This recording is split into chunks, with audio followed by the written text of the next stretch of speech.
రంగారెడ్డి పథకంలో ఎత్తిపోయలేదు. ఇది చాలా బాధాకరం, చాలా దురదృష్టం.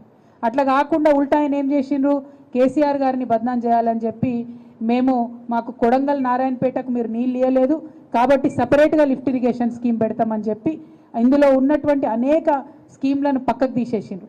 దాంతో ఏం జరుగుతున్నది ఇవాళ అంటే మహబూబ్ నగర్, నల్గొండ, రంగారెడ్డిలో 4.5 లక్షల ఎకరాల ఆయకట్టుకు డైరెక్ట్గా నష్టం వాటిల్లుతున్నది. పైగా ఇప్పుడు ఏదైతే Kodangal Narayanpet lift irrigation scheme పెట్టినరో దానికి ఇంటేక్ బీమా నుంచి తీసుకుంటున్నారు. అయితే నిపుణులంతా చెప్తున్నది ఏంటంటే బీమా నుండి కాకుండా జూరాల నుండి ఇంటేక్ తీసుకుంటే ఆ లిఫ్ట్ ఇరిగేషన్ స్కీమ్ కూడా సక్సెస్ఫుల్గా రన్ అయ్యేటటువంటి ఆస్కారం ఉంటుందని చెప్తున్నాం. కనీసం ఈ సూచనన్న గౌరవ ముఖ్యమంత్రి గారు మరి ఆలోచన చేయవలసిందిగా మేము కోరుతా ఉన్నాం. మరి ఇవాళ ప్రతి విషయంలో మీరు చూస్తున్నారు ఎంత నిర్లక్ష్యం అనేటటువంటిది కనబడుతుంది.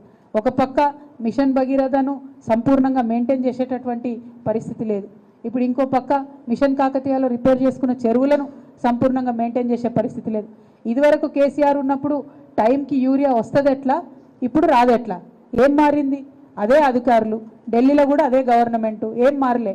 మారింది ఏంది అంటే కేవలం ముఖ్యమంత్రిగా ఉండేటటువంటి వ్యక్తిలో ఉండాల్సినటువంటి ఆలోచన, ఆ విశాల హృదయం అన్నది మాత్రమే మారింది. నేను కేసీఆర్ గారి బిడ్డగా వారిని చూసిన. వారు ఏం చేసేదంటే ఆఫ్ సీజన్ ఏదైతే ఉంటుందో, అంటే పంట పొలాలకు యూరియాకి ఎక్కువ డిమాండ్ లేని టైం ఏదైతే ఉంటుందో ఆ టైంలో కేంద్రంతో మాట్లాడి కొట్లాడి మనకు పీక్ సీజన్లో ఎంత యూరియా కావాలనో ముందే తీసుకొచ్చి నికరంగా ఇక్కడ నిల్వ చేసి పెట్టేవాళ్ళు. అందుకే ఎన్నడూ కూడా మనకు యూరియా కొరత రాలే. కానీ ఈ ప్రభుత్వానికి అటువంటి సోయి లేదు. ఎప్పుడు కూడా ఇంతవరకు ప్రాజెక్టుల మీద రివ్యూ చేయలేదు, వ్యవసాయం మీద రివ్యూ చేయలేదు, యూరియా మీద రివ్యూ చేయలేదు. మరి టైంకి రావాలంటే ఏడికేళ్ళు అందుతాయి, ఏడికేళ్ళు వస్తాయి, ఆకాశం మీదకి వెళ్ళి ఊడిపడాయి కదా.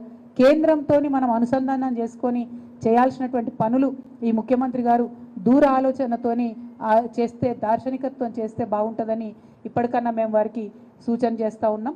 దాంతోపాటు ఇవాళ మీరు చూసిండ్రు ఇదే జిల్లాలో, ముఖ్యమంత్రి గారు సొంత జిల్లాలో వారి సొంత ఊరికి కూతవేటు దూరంలో ఎస్ఎల్బీసీ టన్నల్లో యాక్సిడెంట్ అయింది.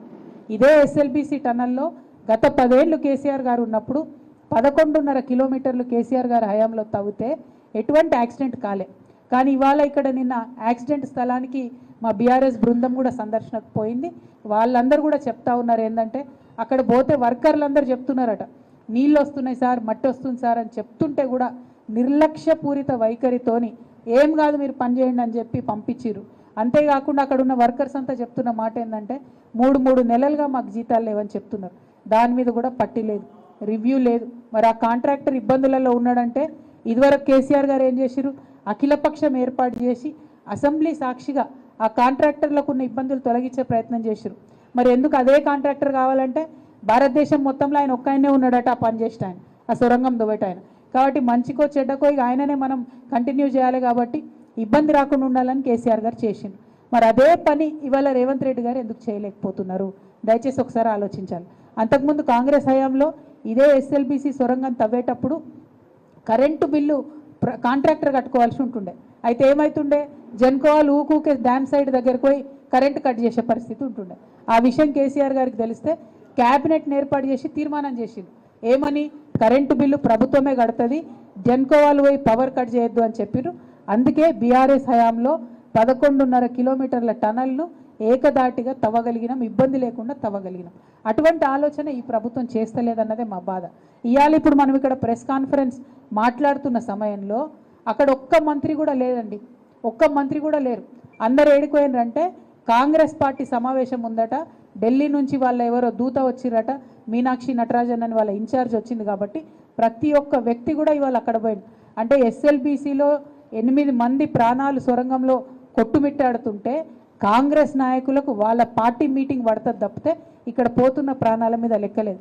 ఇప్పటిదాకా ముఖ్యమంత్రి గారు రాలేదని ప్రతిపక్షాలన్నీ గగ్గోలు పెడుతుంటే అది కూడా పెడచెవిన పెట్టి నిన్న మొన్నటిదాకా ఉన్నటువంటి ఇరిగేషన్ శాఖ మంత్రి కూడా అక్కడ లేకుండా వెళ్ళిపోవడం అంటే ప్రాణాలంటే ఎంత లెక్కలేనితనము, ప్రాజెక్టులంటే ఎంత లెక్కలేనితనం ఈ ప్రభుత్వానికి అన్నది అర్థమవుతుందన్న విషయాన్ని పత్రికా ముఖంగా మీ అందరికీ తెలియజేస్తూ ఈ వైఖరిని బీఆర్ఎస్ పార్టీ నుంచి మేము చాలా తీవ్రంగా ఖండిస్తూ ఉన్నాం.